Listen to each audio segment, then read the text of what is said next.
Hope y'all are having a great day. Welcome to another episode of Murders, Mysteries, and More. My name is Kayla. And my name is Desi. Be sure to like and subscribe, and don't forget to hit the bell next to the subscribe button to turn on post notifications. Before we get into this case, we always encourage those who have useful information to any unsolved case. Please report it to your local police and sheriff department. Hollywood is notorious for scaring people away from sharks. Movies like Jaws make us want to panic every time we see a shark. Although sharks have sharp jaws and make fast movements, they rarely attack. Only 6 people die each year from a shark attack, so odds are, like many others, you likely won't get bitten. With that being said, we will be diving into the mystery of the Australian shark arm case.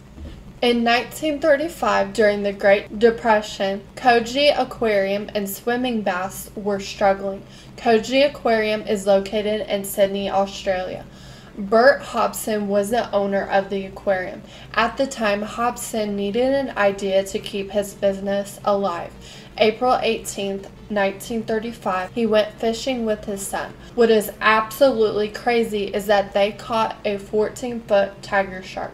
Tiger sharks are large striped sharks with black, gray, and brown markings. These sharks grow between 20 to 25 feet and are often found off the tropical waters of Australia, Hawaii, and many other areas of the Pacific Ocean south of Washington state. They also weigh anywhere between 400 to a little over 1,200 pounds. Once they caught the shark, they put it in the aquarium pool. A week after he caught the shark, a giant crowd of people during the holiday came to watch the shark. Unfortunately, what happened next is what many will never be able to unsee. The tiger shark began to convulse and regurgitated multiple items such as a rat, a bird, and a human arm. Yes, you heard that right, a whole-ass human arm. After watching this horrific event, Hobson notified law enforcement. The police fished the arm out of the pool that had a tattoo on the forearm of 2 boxers fighting. The shark was killed and investigators searched the insides of the shark to look for additional remains. Maybe they could find the remaining bits of whomever this arm belonged to. It was possible that the shark could have killed this person. To their surprise, no additional remains were located. Using good detective skills, the police were able to find who the arm belonged to. His name was Jimmy Smith. Jimmy was 45 years old. Jimmy was known as a suburban saloon keeper, lightweight boxer, and he was loved by many. In the 1930s, Jimmy was a builder for Reginald Holmes. Holmes was respected by the community, but Mr. Holmes was a shady man. Holmes had a boat building business, and underneath he committed insurance scams and drug deals. Holmes would take his speedboats to take drugs from ships.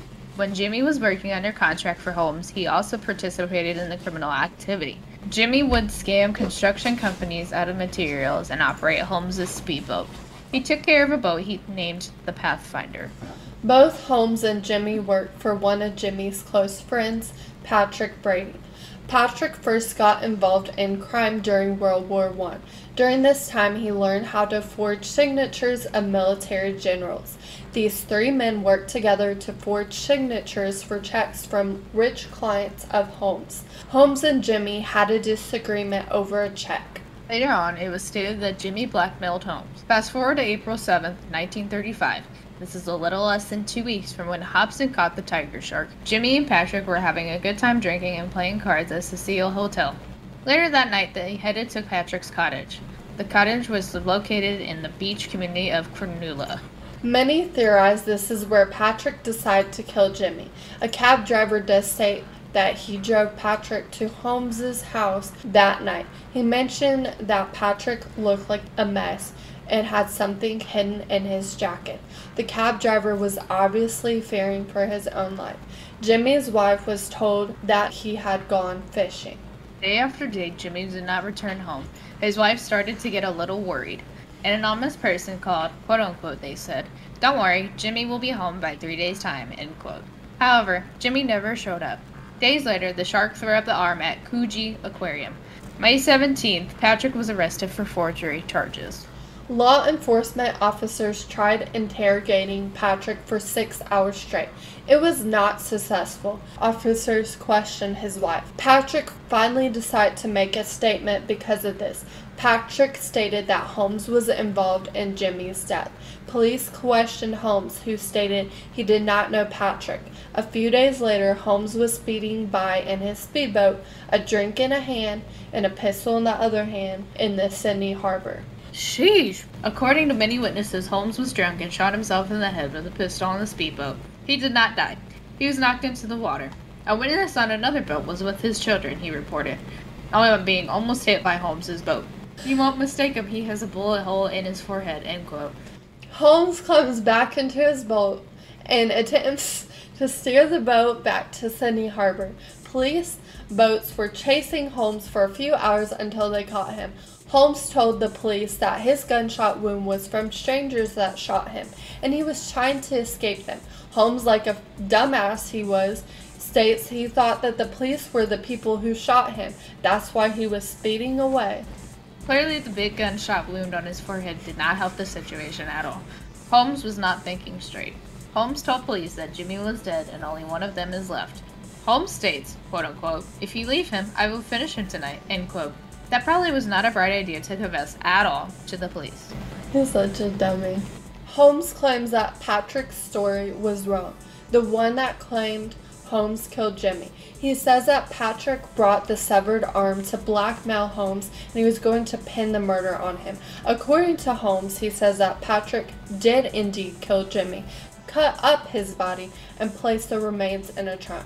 Then took the trunk and threw it over the Gunnamatta Bay. Gunnamatta Bay is located in New South Wales, Australia. This was a common area for many killers to throw their victims' remains. So common that it had a name, the Sydney Send-Off. That's fucked up. That is. Holmes does say that he paid Patrick the blackmail money. However, the arm was left at Holmes's place, which made him anxious. So, Holmes took the arm and tossed it into the ocean, in which the shark ate the arm, which would explain how the arm got into the tiger shark. Police did say that they would still charge Holmes in aiding and abetting the murder unless he agreed to testify against Patrick. This would happen at the inquest of Jimmy's murder on June 12, 1935. Holmes did agree by these circumstances. That morning, Holmes was found dead in his car. He had 3 bullets to his chest. Although Patrick still went on trial, without Holmes alive, it made it very difficult for police to put the pieces together. In return, the case fell apart. Patrick's lawyer argued, based off of British statute from 1276, in order to conduct an inquest, a body must be used. A limb could not count as the body. That is why the police could not complete the inquest. The lawyer also mentioned that it takes sharks up to 24 hours to digest food. According to the timeline of Hobson discovering the arm had to be in there for 8 to 17 days. They also said someone could have possibly thrown the arm into the aquarium. Ichthyologists, which are fish scientists, they do mention that this arm probably upset the shark's digestive system, which caused the shark to suffer. Investigators found 14 witnesses to testify. All of these witnesses watched in horror as the shark was convulsing and puking up a human arm. After 36 hours, Patrick was released and free of charge. A newspaper stated, quote unquote, "Of course, you are innocent, Mr. Brady, but please don't do it again, Mr. Brady," end quote. A theory we have not mentioned is about Holmes and his pleasure boat. It is mentioned that Holmes and his associates destroyed this boat as a part of an insurance claim scam. Holmes never received his money.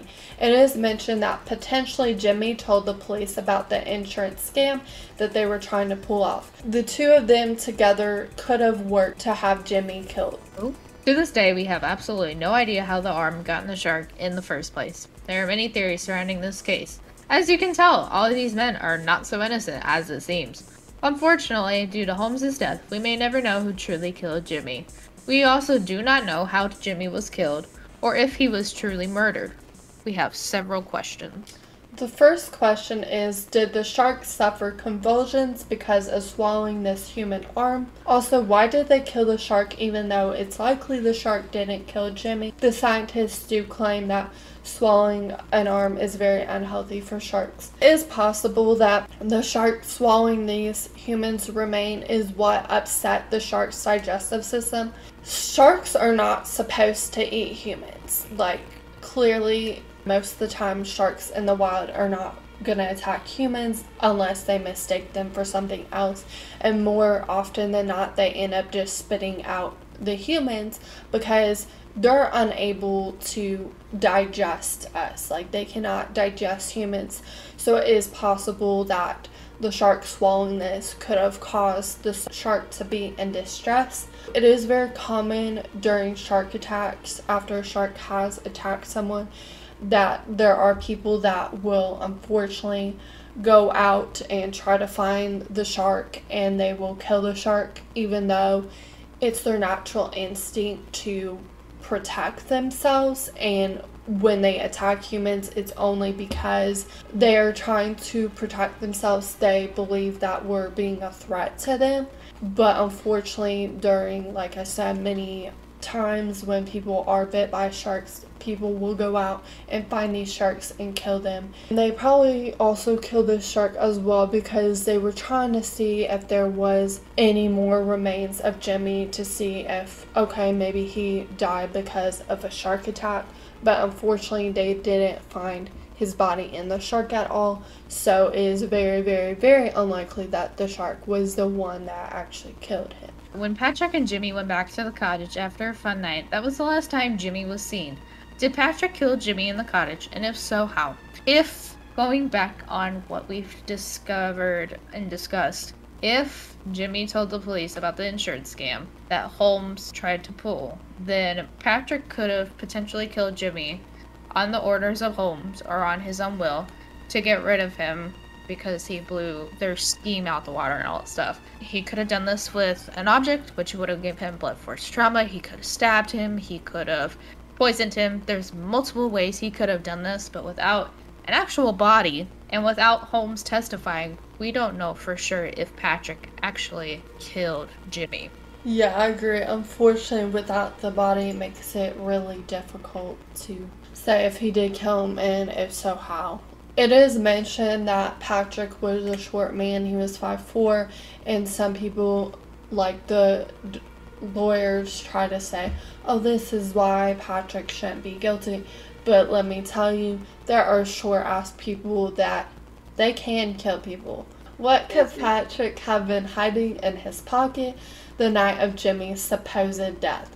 A cab driver noted whenever he was driving Patrick that there was something in his pocket, maybe a knife. The driver was scared for his life. He also said Patrick looked like a complete mess. So I think the object that he could have been hiding in his pocket could have been really anything. It was probably a weapon of some sort. It could have been a knife. It could have been poison. There's a bunch of number of different things that it could have been. It definitely was something, definitely a weapon for some sort, because the cab driver, he was fearful and he was scared what Patrick might do to him, so it definitely makes me think that it was some sort of weapon. Yeah, usually you don't get scared like that unless you've seen exactly like what it could potentially be, or if Patrick intentionally showed it like just slightly to scare the cab driver. But it more than likely was a weapon. Jimmy's wife got a call stating, quote unquote, Jimmy will be home in 3 days' time, end quote. Who was this caller and why did they call Jimmy's wife? This caller could have been a part of somebody Holmes and Patrick knew. It could have been Holmes or Patrick themselves. If back then, since this was back in the 1930s, if we had the technology that we had today to record calls or anything like that, that would help a lot better. Or if the police had thought about it, they could have pulled Holmes and Patrick in to identify if it was them too, and if not, you know, kind of seek out some additional associates of theirs. It also could have been a complete random stranger that they hired to call them and say that to his wife. Yeah, that's true. And like back then, it was a lot easier to hide who was truly calling you. At least nowadays, like, we have such updated technology, there's a way to see around if someone calls anonymously like that. But unfortunately, like back then, it's really difficult. And the police also didn't think too much about this particular part of how it could be related to it, which could have helped them identify and help crack this case. But they clearly weren't thinking. Patrick was arrested on May 17th for forgery charges. About question from the police, at first he would not give them any answers. However, when they brought up his wife, he agreed to make a statement. He stated Holmes was the one that was involved. Did Holmes kill Jimmy if Jimmy was killed? So it definitely is a little bit suspicious that Patrick does go straight out to blame Holmes. There could be a number of reasons why he decided to blame Holmes.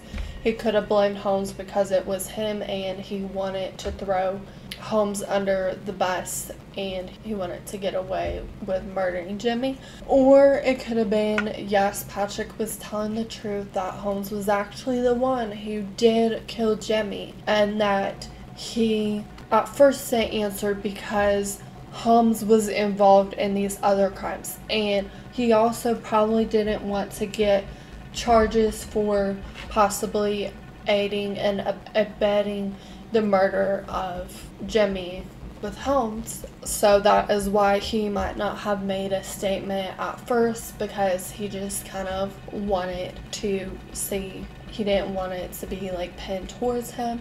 And I do think it is a possibility that Holmes did truly kill Jimmy, because Holmes was a shady man to begin with. And with the whole situation with the pleasure boat and that whole insurance scam they tried to pull, and Jimmy possibly snitching to the police that Holmes was trying to pull this, obviously that would have been a motive for Holmes to kill Jimmy. But again, unfortunately, because Holmes is still not alive, we will never be able to convict him if he did kill Jimmy. Went back and forth between who's guilty. Right. Like, make up your damn mind. Right. Police question Holmes about the murder. He states, he does not know Patrick. Why did Holmes lie about knowing Patrick Brady? Well, he lied because obviously he's guilty of something, and if they thought or knew that he was associated with Patrick, they would maybe connect the dots and think, oh, maybe he was involved in Jimmy's murder. Maybe, just maybe, he had Patrick kill Jimmy. Or Holmes could have done it himself, though Holmes just wanted to keep that suspicion off of him, but he failed at it. Yeah, they were not very smart at all. They were dumbasses. Bunch of big old bing bong dumbheads. Right. A few days later, after questioning Holmes, Holmes is found speeding on a speedboat with a drink in the hand, a pistol in the hand. He shoots himself in the forehead, but he doesn't kill himself, and then he falls off the boat, and then he gets back on the boat and speeds away. Why did Holmes shoot himself? So clearly, one of the reasons why Holmes might have shot himself is because obviously Patrick did mention to the police that Holmes could potentially be involved in this murder. So obviously, if Holmes was somewhat guilty or involved in some way, obviously he would want to shoot himself and try to commit suicide, because that's just the easier way out. He didn't want to go to jail. A lot of people, whenever they commit murder, they end up killing themselves in the end, because the easiest way out is killing yourself. It seems like a much better option to kill yourself than it is to go sit and rot in jail. Honestly, the honest truth. Many criminals are notorious for that, so I do believe that's potentially why Holmes decided to shoot himself, because he didn't want to sit in jail. He also, since he was, what we assume, drinking, he could have been tipsy. He could have accidentally shot himself. Yeah, and whenever you are drinking, you're not going to act appropriately, and you're not going to be in a clear state of mind, so you're going to do some really stupid things. Holmes just wasn't thinking clearly, and like you said, he accidentally shot himself. And it's crazy because he shot himself in the forehead, and he didn't kill himself. Yeah, that's what I was wondering. I'm like, how the f did this guy not die? Right. And then it's like, and if he did kill himself because he was guilty and was trying to get away with murder, he clearly failed at trying to go the easy way out. Right, he failed at killing himself. How, like, who can say that? That's kind of sad. Whenever the police caught up to him and, like, went to arrest him, he blamed the freaking police, which leads us into the next question. Next question. He also later on claims to the police that were chasing him that he thought they shot him and that's why he was running away. Why did he lie to the police when they caught him? Because either A, he was drinking and shot himself, B, he tried to kill himself, or C, he's obviously not that smart. Right, well, and also, once you have a bullet to the head, you're probably not going to be thinking straight. So he's already got all this alcohol in his system, and then he has this bullet wound, and then the police are chasing him. So obviously, he's not going to make smart choices. Maybe he thought he could magically run away from the police and get away with it, but obviously, buddy, you failed hard. Why is it 9 times out of 10 criminals run from the police, think they're gonna get away with it, and they always end up in jail? Right, and it's crazy that he went to claim that the police were the bad guys. It's like they're clearly in uniform, all that kind of stuff, and like they got their lights on and everything. Pretty obvious they're police. If that's not obvious to you, maybe they need a forehead or a sign on their forehead that says Policia. And luckily, Holmes didn't hurt anybody during this process. Yeah, he almost ran into that other boat, and that would have been really bad.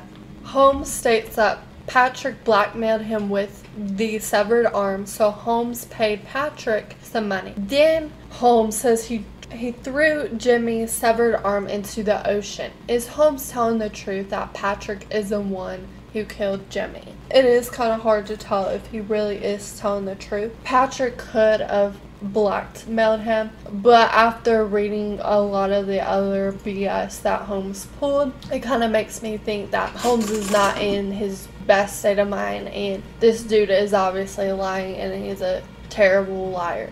But he could have been telling the truth when he did say that he threw Jimmy's severed arm into the ocean, because how else would that arm have gotten into the shark? Yeah, and if you're gonna sever somebody, you would think that you would throw all the body parts, not just the arm. Right, yeah. He could have also been partially telling the truth, so it could have been them both, but he could have left out the part that he was involved and just said that it was just Patrick, but it could have been them both.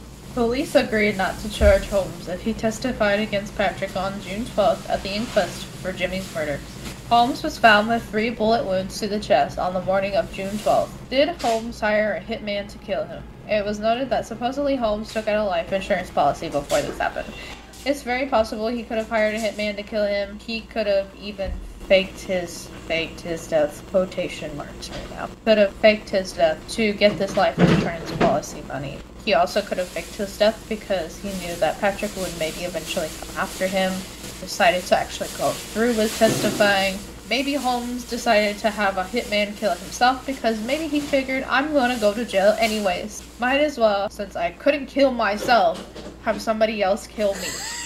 Yeah, I kind of believe the later, because it's like, he probably did take out that life insurance policy for his wife to have. I definitely, feel that, it is possible that he did hire a hitman to kill himself, because, like you said, he couldn't even kill his freaking self.